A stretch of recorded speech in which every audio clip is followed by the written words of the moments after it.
네, 감사합니다. 오늘 말씀의 주제는 하나님 우편에 앉으신 예수, 이런 주제로 말씀을 나누겠습니다. 마가복음을 설교한 지 1년여가 된 것 같아요. 근데 오늘이 마지막 시간입니다. 예수 그리스도의 삶과 가르침이 여러분 가운데 믿음으로 역사되어지기를 간절히 축복합니다.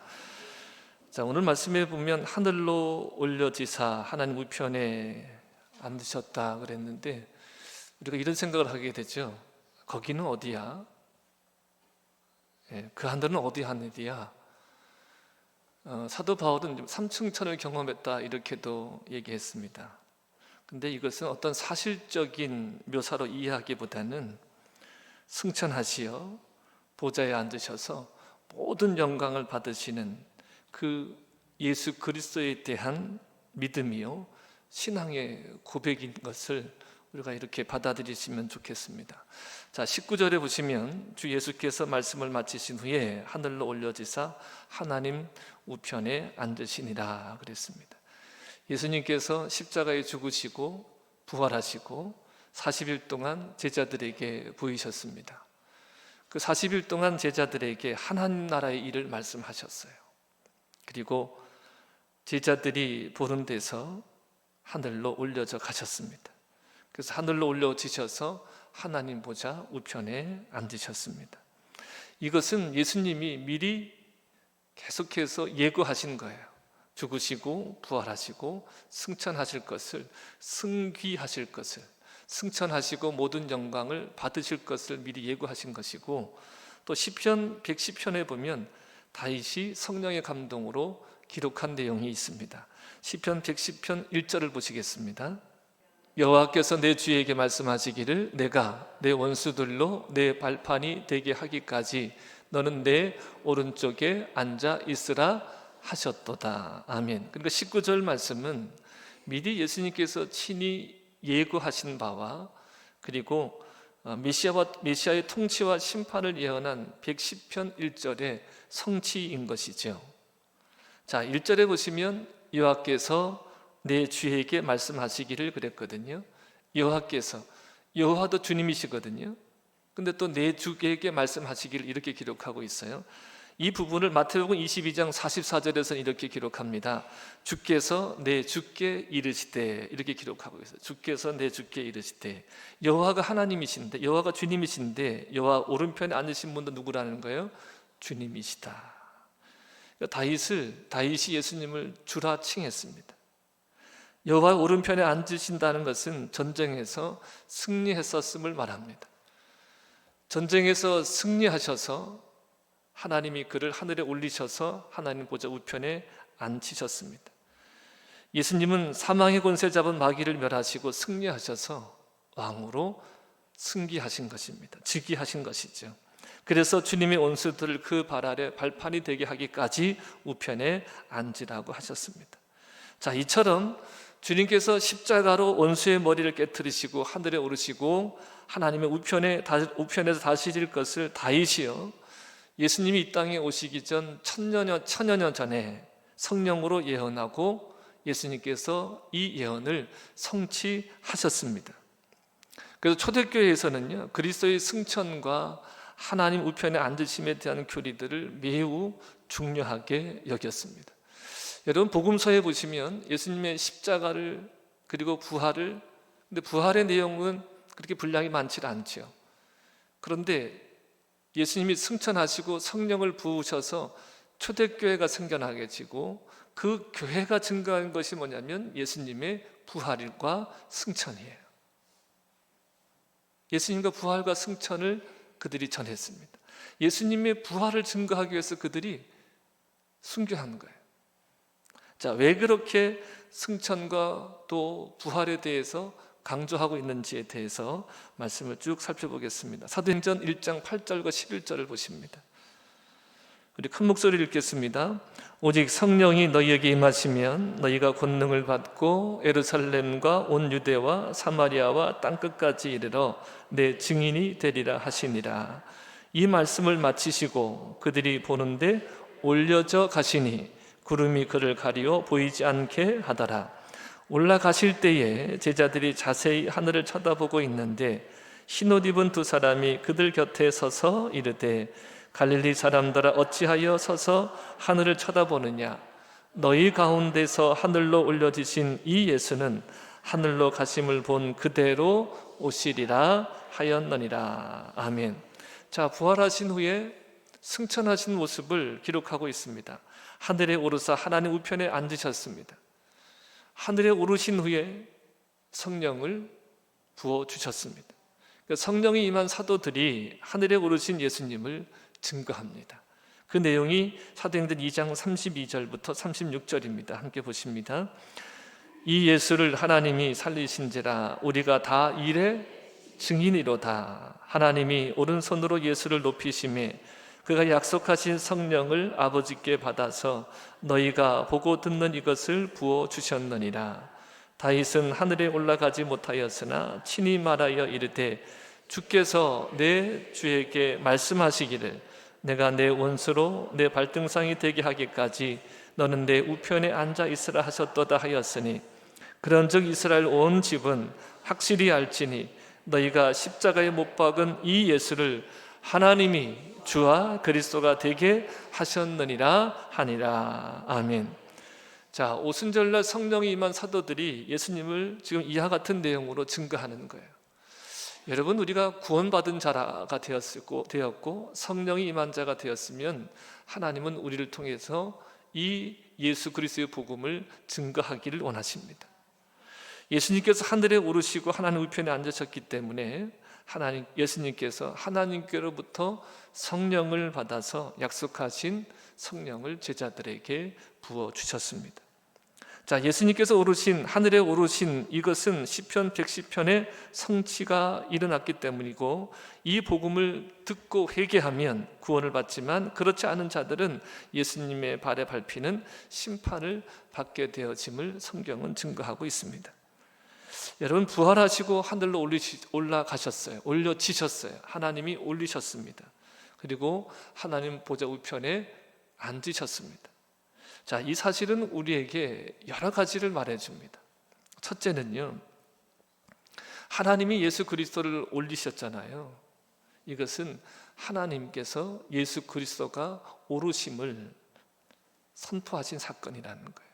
그러니까 예수님의 부활 그리고 예수님의 승천, 이것은 하나님이 예수님이 옳다라고 하는 것을 선포하는 사건이라는 것입니다. 여러분, 예수님께서는 보내신 이가 아버지 하나님이시잖아요. 아버지 하나님의 뜻을 이루셨습니다. 그래서 십자가에서 다 이루셨다 그러셨죠. 보내신 이의 뜻을 다 이루신 그 중보 사역을 완수하시자 하나님께서 예수님을 자기에게로 이끄셨습니다. 이것의 가장 근본적인 의미는 뭐냐면 하나님께서 예수님이 오르심을 인정하신 사건이라는 거예요. 예수님이 옳았음을 하나님이 인정하셨다는 말인데, 예수님이 옳았음을 인정하셨다는 것은 예수님의 삶과 예수님의 가르침이 옳았다는 것을 의미하는 것입니다.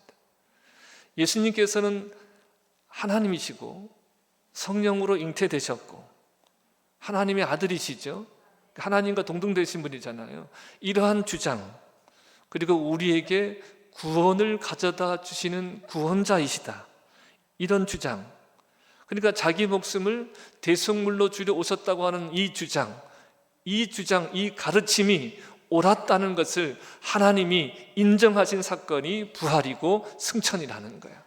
그래서 여러분, 초대교회 사도들은요, 예수님의 부활과 승천을 강조하는 거예요. 예수님이 옳았다는 것을 인정하시는 사건이니까. 예수님의 가르침은 하나로 딱 귀결이 되어져 십자가를 설명합니다. 하나님의 아들이신 그 예수님이 왜 십자가를 져야 되는지, 왜 하나님의 아들이 지신 이 십자가, 이 대속의 십자가를 믿어야 구원받는지를 계속해서 설명하고 있습니다. 부활은 십자가가 우리 인간에게 대한 하나님의 구원의 사건임을 확인시켜주는 거예요. 그래서 여러분, 복음은 십자가와 부활의 복음이에요. 부활이 없는 십자가는 의미가 없어요. 십자가에서 죽으시고 부활하셨기 때문에 이 십자가의 사건이 구원의 사건이 되어지는 것입니다. 하늘로 올려지사 하나님 우편에 앉으심은 죄와 사망을 이긴 자임을 말해주는 거예요. 죄와 사망을 이기셔서 승리하셔서 하나님으로부터 하늘에 올려지셔서 하나님 보좌 우편에서 영광 가운데 다스리시는 거예요. 그러니까 이 의미는 뭐냐면 이 예수가 바로 경배와 찬양의 대상이 되신다는 것을 보여주는 겁니다. 첫 번째 의미는 뭐예요? 예수님이 오르셨다는 것을 인정하는 사건이고, 두 번째는 예수님이 바로 이제 경배와 찬양의 대상이 되셨음을 선포하는 거예요. 예수님은 이제 모든 그리스도인의 예배의 대상인 주 예수가 되셨습니다. 구속사역을 달성하신 자로서 경배와 찬양의 대상으로서 주의 자리에 오르신 것입니다. 자, 빌립보서 2장 5절부터 11절 말씀을 봅니다.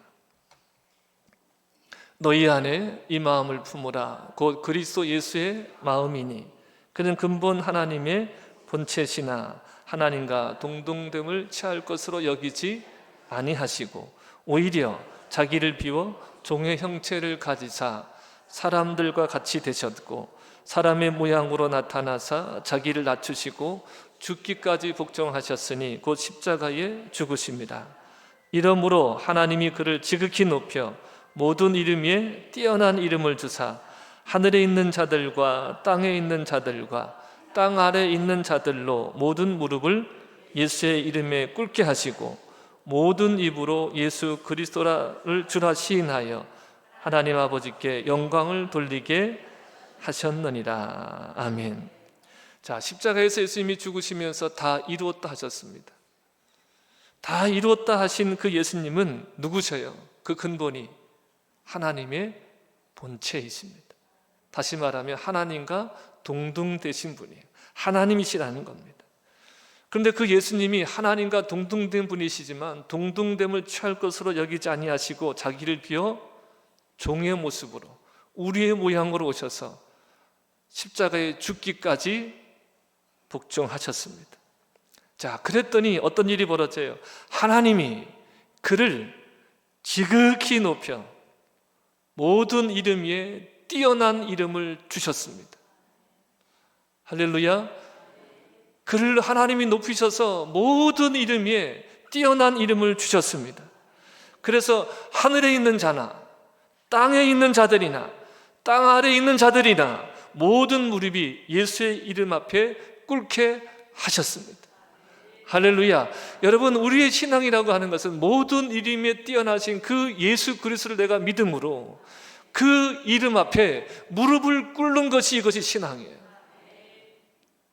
하늘에 앉히셨다는 의미가, 승기하셔서 하늘에 앉히셨다는 의미가 바로 이런 의미인 것입니다. 모든 이름을 그 무릎 아래 꿇게 하셨습니다. 에베소서 1장 17절로 23절 말씀 봅니다.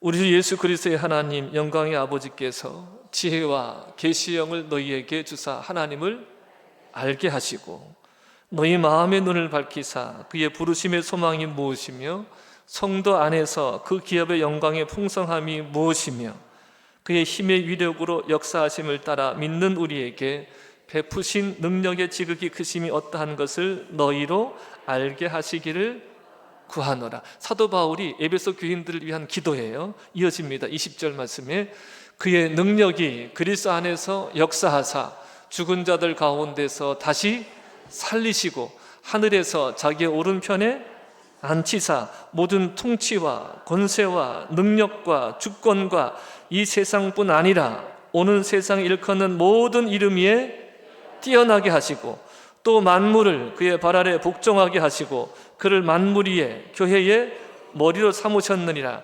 교회는 그의 몸이니 만물 안에서 만물을 충만케 하시는 이의 충만이니라. 아멘. 자, 바울이 에베소 교인들을 위한 기도의 내용인데 이 기도가 저와 여러분에게 이루어지기를 축복합니다. 지혜와 계시의 영이 임해서 하나님을 알게 하시고, 여러분, 하나님이 알려주셔야 알 수 있어요. 그래서 지혜와 계시의 영인 성령이 임하셔서 알게 하시는 거예요. 그리고 마음의 눈이 밝아져서 부르심의 소망이 무엇인지, 성도 안에서 그 기업의 영광의 풍성함이 무엇인지, 그 힘의 위력으로 역사하심을 따라 믿는 우리에게 베푸신 능력의 지극히 크심이 어떠한 것을 너희로 알게 하시기를 구한다 그랬어요. 여러분, 이 기도의 응답이 임하기를 축복합니다. 자, 그런데 하나님의 능력이 그리스도 안에서 역사하셔서 죽은 자들 가운데서 다시 살리셨다 그랬어요. 그리고 하늘에 자기 우편에 앉히시고 모든 통치와 권세와 능력과 주권과 이것이 이 세상뿐만 아니라 오는 세상에 일컫는 모든 이름 위에 뛰어나게 하시고 만물을 그의 발 아래 복종하게 하셨다 그랬습니다. 여러분, 이 말씀을 믿으십니까? 여러분, 이 말씀을 믿으셔야 돼요. 이 말씀을 믿으십니까? 그래서 여러분, 이 사실을 알고 믿는 자들은요, 예수 그리스도께서 머리 대신 교회만을 알아요. 내 교회가 아니라 누구 교회입니까? 주님의 교회입니다. 주님이 머리 대신 주님이 다스리시는 교회만을 알아요. 여러분, 오늘 우리가 예수님을 믿어서 그리스도의 몸이 된 교회라고 하면 예수님이 지금 어떤 분인지를 알고 믿는 것 아닙니까? 십자가에 죽으신 그 예수님께서 부활 승천하셔서 하나님 보좌 우편에서 주님으로 다스리심을 믿는 것입니다. 그 예수 그리스도 이름이 모든 만물 위에 뛰어난 이름이 되셔서 모든 무릎을 그 이름 앞에 꿇게 하시는 분이라는 것을 우리가 믿는 거 아닙니까? 또한 만물을 충만케 하시는 이의 충만으로서의 교회를 우리가 아는 거 아닙니까? 여러분, 그러니까 그리스도를 알고 믿는 자들은요, 교회가 어떠한 것임을 알아요. 교회는 만물을 충만케 하시는 이의 충만의 교회입니다. 만물을 충만케 하시는 이의 충만이 어디에 채워지는 거예요? 교회에 채워지는 겁니다. 충만이라고 하는 것은 차서 넘쳐나는 것을 말해요.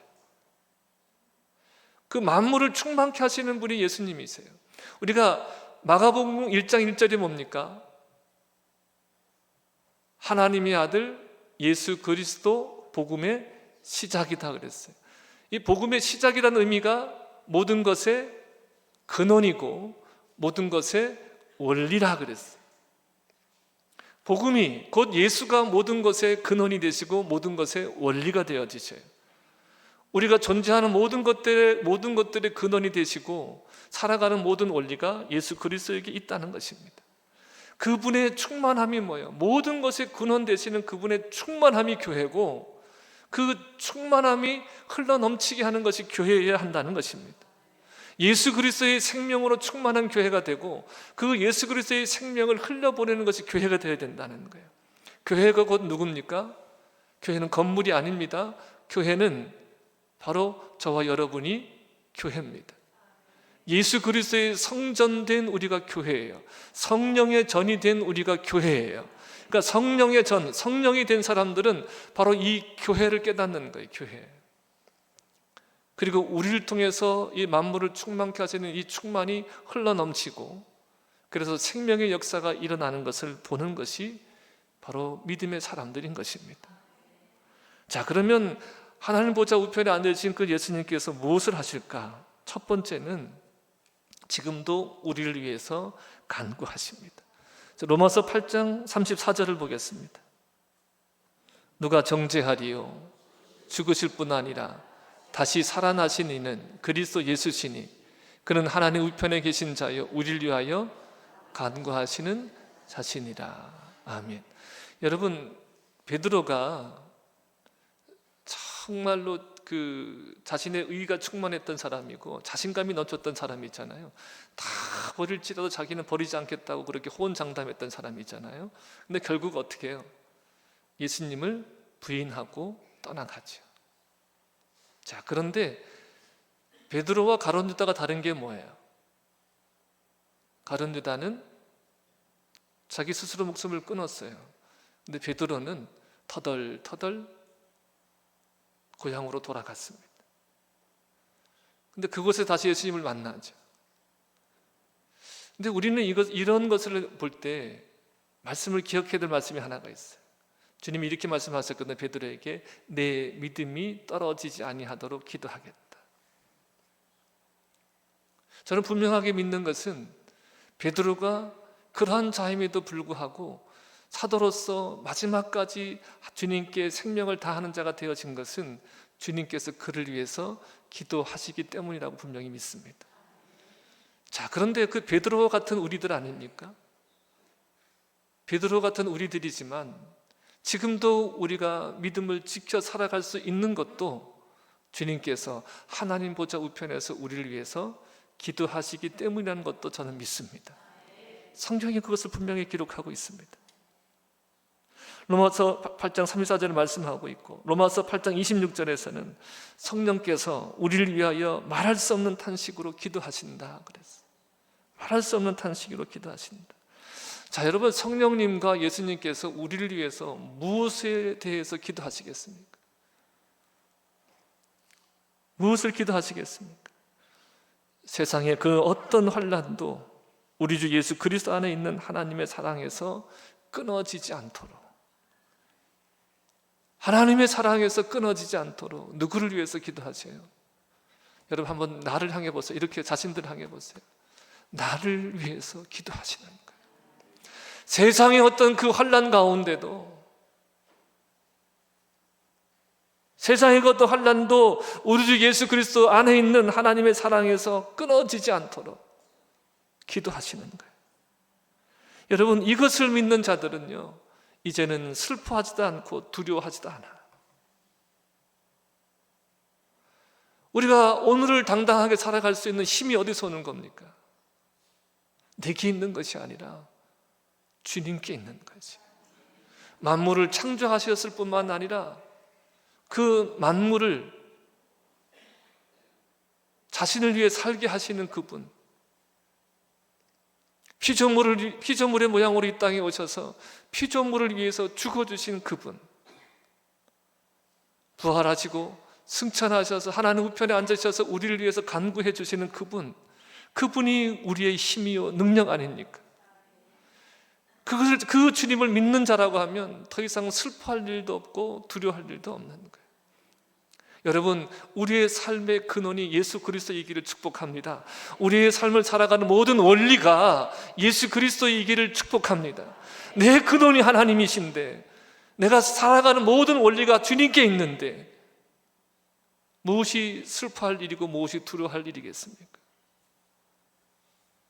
죽어도 살고 살아서 믿는 자는 영원히 죽지 않는데, 예수 그리스도 안에서 죽어도 살고 살아서 믿는 자는 영원히 죽지 않는다는 이 말씀이 우리에게 임해 있는데, 죽음을 우리가 초월할 수 있다면 무엇이 더 두렵겠습니까?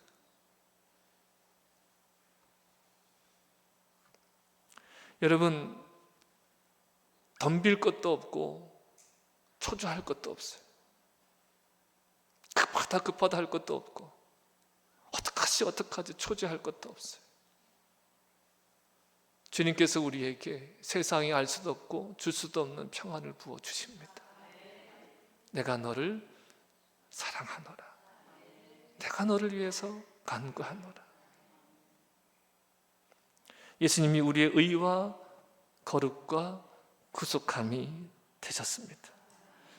자, 그리고 두 번째는 말씀을 확실히 증언해 주시는 본문 20절 말씀이에요. 제자들이 두루 나가서 전파해서 주께서 함께 역사하사 그 따르는 표적으로 말씀을 확실히 증언해 주신다 그랬습니다. 여러분, 제자는요, 말씀을 전하는 자예요. 말씀을 죽은 말씀이 아니라 살아있는 말씀으로 드러내는 자예요. 우리가 예수를 믿는다라고 하는 것은 내가 믿습니다 하는 것이 믿는 게 아니라 그 믿음을 내 존재를 통해서, 삶을 통해서 드러내는 거예요. 그 드러냄이 무엇이겠습니까? 예수님의 가르침을 실행하는 거죠. 그런데 주께서 함께 역사한다 그랬습니다. 그러한 자들에게 함께 역사한다는 것은 함께 일하신다는 의미거든요. 함께 일하셔요. 그리고 그 따르는 표적으로 말씀을 확실히 증언해 주신다 그랬습니다. 그 말씀이 복음이에요. 그 복음의 내용이 예수님의 탄생하심, 가르침, 고난, 죽음, 부활, 승천, 다시 오심, 이 모든 것들을 전파할 때 누가 함께 하세요? 주께서 함께 일하셔서 그에 따르는 표적으로 확실히 그 말씀을 증언해 주신다 그랬습니다.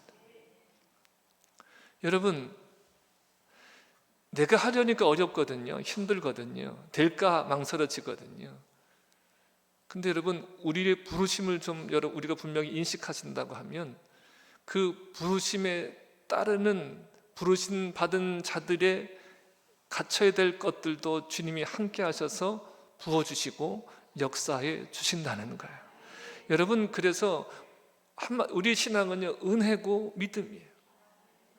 모든 것이 은혜이고 모든 것이 믿음으로 되어지는 거예요. 믿음으로. 우리가 무엇을 행함으로 구원받는 게 아니고 예수 그리스도를 믿음으로 구원을 받는 거예요. 예수 그리스도께서 말씀으로 우리와 함께 하셨다는 것을 우리가 믿는 거예요. 내가 혼자 가지만 눈에 보이진 않지만 주님이 나와 함께 일하시는 거예요. 그곳에 함께 계시는 거예요. 주님께 도움을 구할 때 생각으로 마음으로 생각나게 하시고 또한 그 뜻을 이뤄갈 수 있는 담대함도 부어주시는 거예요. 그러니까 신앙은 주님과의 관계이고 그 관계는 온전히 그분만을 의존하는 관계라는 거예요. 의존하는 거예요. 주님만을 의존하는 거예요. 주님이면 됩니다. 주님이 나와 함께 하시는 거고 그 주님을 의존할 때 그 주님께서 무한한 자원을 계시는 그 주님께서 우리에게 그 자원들을 부어주시는 거예요. 부족함이 없는 은혜를 부어주시는 거예요. 부족함이 없는 은혜를 부어주세요. 이것이 믿음의 영역입니다. 그래서 이 복음을 듣고 믿는 자는 구원을 받지만 믿지 않는 자는 정죄를 받는다 그랬습니다. 우리가 보면 그런 거 있잖아요. 아니 왜 이렇게 믿음으로 사는 자들이 더 고통당하는 것 같고 믿음 없는 자들이 더 복받는 것 같고 그렇잖아요. 보이는 건 그렇게 보이는데 이면적으로 보면 예수 그리스도께서 보내신 그 아들을 믿지 않는 자들은 이미 심판을 받은 것이다 그랬어요. 그러니까 여러분, 보이는 것으로 사는 것이 아니라 보이는 것은 잠깐이요 보이지 않는 것은 영원함이라 그랬어요. 그러니까 우리가 신앙의 눈, 영의 눈이 열려진다는 것은 보이는 것으로 살아가는 것이 아니라 이면의 역사하는 하나님의 역사를 보는 거잖아요. 여러분, 이 눈이 열려지시기를 축복합니다. 그러니까 이미 심판을 받은 것이 보여지는 거예요. 그래서 세상이 볼 때는 그들에 비해서 내가 더 불쌍한 자일지 모르지만 그러나 우리들 눈에는 정말 불쌍해 보이는 자가 누구예요? 예수를 모르는 자예요. 자기 힘과 자기 재능과 자기 능력으로 살아가는 하는 자들이 너무나 불쌍해 보이는 거예요. 여러분, 예수께서 보내주시기로 약속하신 성령 하나님께서 복음을 전하는 자들, 복음으로 살아내는 자들, 다시 말하면 예수 믿는 자들과 함께 하셔서 그 따르는 표적으로 증언해 주십니다. 할렐루야. 세상의 방법이 아니에요. 세상이 알 수 있는 것으로 역사하시는 것이 아니라 하나님만이 하실 수 있는 방법으로 하나님이 역사해 주시는 거예요. 도저히 안 될 일들을 하나님이 이루시는 거예요. 도저히 못할 일들을 하나님이 이루시는 거예요. 예수 그리스도께서 십자가에 다 이뤘다 하시는 그 다 이루신 내용, 영생을 주시는 것과 예수 그리스도를 알게 하시는 것과 예수 그리스도께서 이끄시는 일들을 하나님 우편에서 주님께서 지금도 일하고 계시니까 우리가 믿게 되어짐을 선포해 주고 있는 것입니다. 여러분, 제자들이 지금 보세요. 가혹한 현실 속에 그들이 살아가야 돼요. 예수님이 부활하셨어요. 승천하셨어요. 성령을 부어주셨어요. 그러나 그들이 살아가는 현실은 여전히 그들이 살아가는 현실은 가혹한 거예요. 이전보다 더한 탄압이 있고 더한 그들에게 고통이 그들에게 기다리고 있습니다. 근데 중요한 것은 뭡니까? 이젠 그들이 함께 하시는 주님을 인식하게 되었다는 거예요. 함께 하시는 그 주님을 의존하게 되었다는 거예요. 세상의 힘에 비하면 그들이 가지고 있는 힘은 너무 미약한 거야. 숫자로 보나 어떤 사회적인 영향력으로 보나 너무 미약한 자들인 거예요. 근데 하나님은 그들을 사용하셔서 세상 가운데 믿는 자들을 이끌어내시는 거예요. 여러분, 동일하게 우리도 마찬가지입니다. 우리들이 살아가는 삶의 자리가 여전히 가혹하지만 그러나 여러분, 주님이 그 자리에 계시는 거예요. 그 자리에서 우리와 함께 일하셔서 우리가 살아가는 삶의 자리 가운데서 그 복음을 따르는 표적으로 증거해 주시는 거예요. 할렐루야. 여러분이 믿음으로 걸어가는 발걸음마다 한번 돌아보세요. 하나님이 그에 따르는 표적들을 얼마나 나타내 주셨는가. 내가 예수 믿는 것 자체가 기적이고 내가 살아가는 것 자체가 기적의 역사들 아닙니까? 이제 이후에 하나님이 어떤 역사를 이루실까? 그것을 믿음의 눈을 열어서 보시길 바랍니다. 주님이 우리를 위해서 간구하고 계시고 성령이 말할 수 없는 탄식으로 우리를 위해서 기도하셔요. 우리는 질려야 질 수 없는 자들이에요. 우리가 가는 곳에 승리가 있어요. 우리가 가는 곳에 사망의 권세는 없고 생명의 역사만 일어남을 선포하시기를 바랍니다. 자, 그리고 마지막으로 우리가 살펴봐야 될 것은 주님께서 하늘에 올르셔서 하나님 우편에 앉으셨다는 의미는 뭐냐면 다시 오실 주님이시라는 거예요. 언제까지 앉아있으라 그랬습니까? 원수들이 내 발에 발등상 되게까지 앉아있으라 그러셨어요. 주님은 다시 오셔서 심판의 주로 오셔서 하나님의 역사 최후 승리를 이루어 내십니다.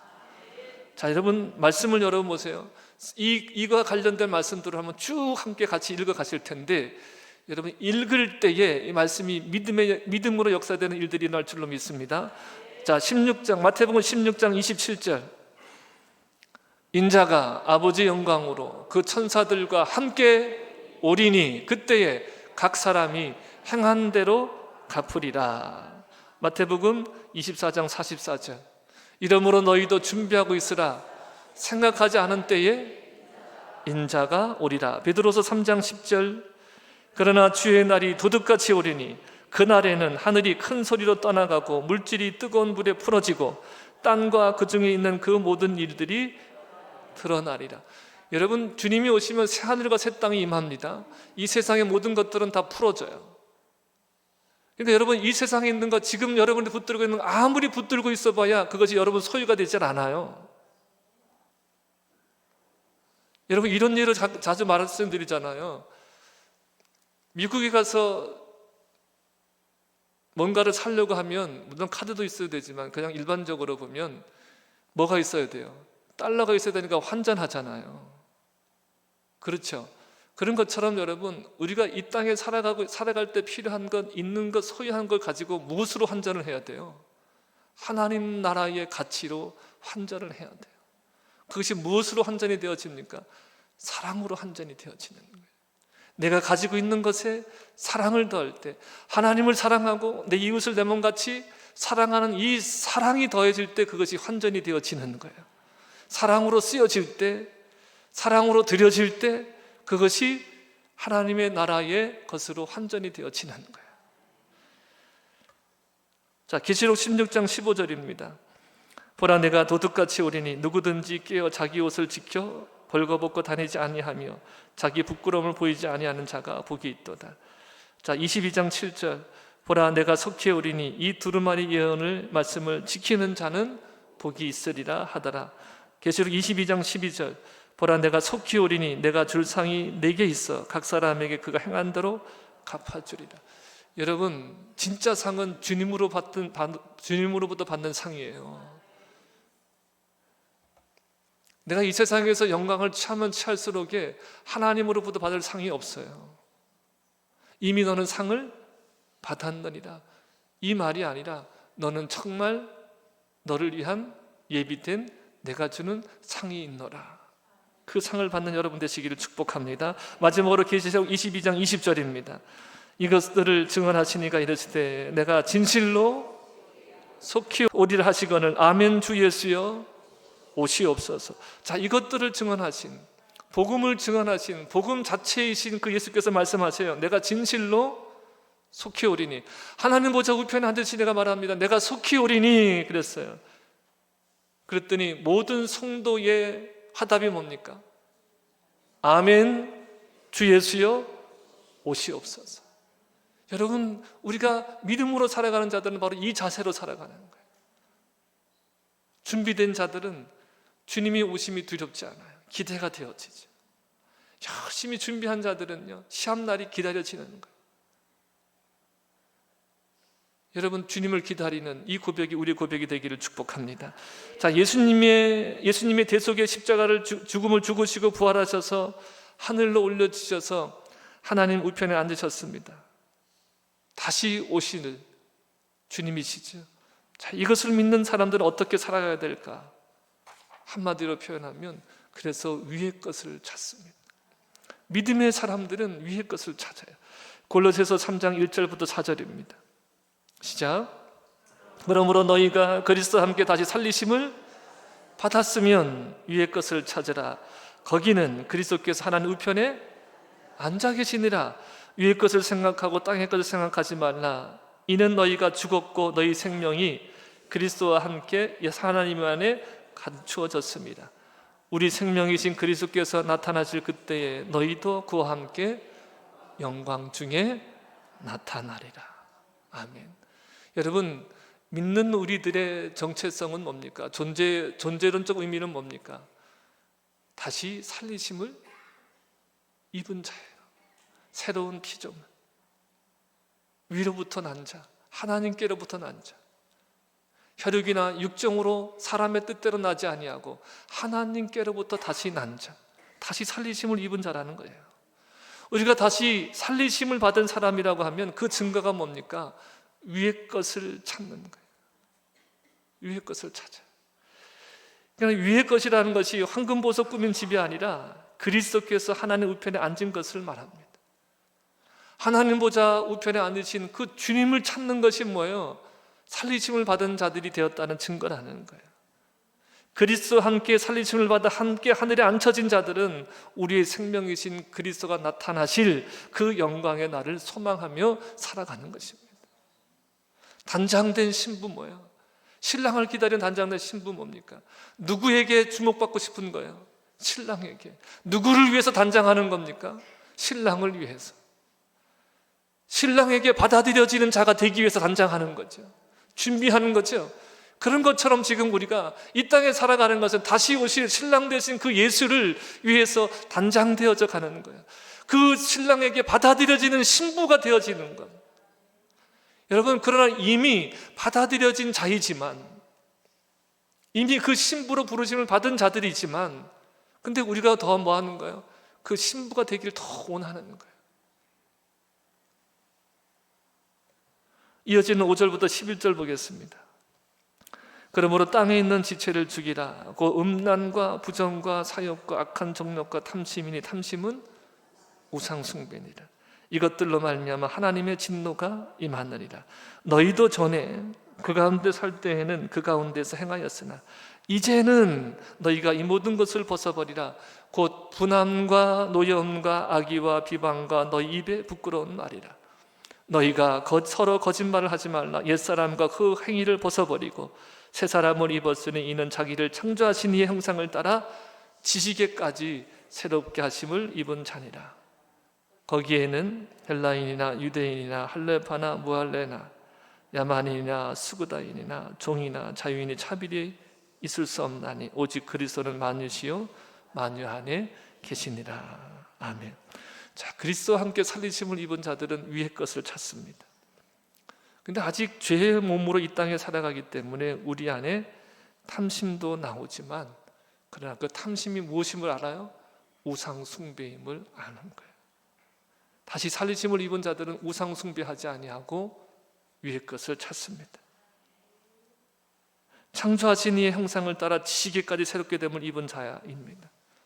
이 안에서는 차별이 없습니다. 그 이유가 뭡니까? 오직 그리스도가 만유가 되시고 만유 안에 계시기 때문입니다. 만유라고 하는 것은 전부입니다. 전부. 그리스도께서 전부가 되시고 그리스도께서 전부 안에 계시는 거예요. 다시 말하면 전부가 되신 그 그리스도께서 누구 안에 계시는 거예요? 만유 안에 계신 주님이시니까 내 안에도 계시는 거예요. 그러니까 전부이신 그 주님이 내 안에 계시면 부족함이 없는 겁니다. 그래서 주님이 주시는 은혜가 뭐예요? 부족함이 없는 은혜인 거예요. 여러분, 이 믿음을 주시려고 지금 이것을 기록하고 있는 거예요. 하늘에 올리셔서 하나님 보좌 우편에 앉으셨습니다. 만유가 되시는 그 주님이 우리 안에 계시는 거예요. 부족함이 없습니다. 예수님이 우리의 충만이 되십니다. 여러분, 다시 한번요, 예수님이 모든 것의 근원이시고 모든 것의 원리이십니다. 모든 것 되시는 그 주님이 우리 안에 계십니다. 이것을 믿음으로 취하셔서 모든 것을 가진 자로 이 땅에서 살아가는 저와 여러분 되기를 주님의 이름으로 축복합니다. 축복합니다.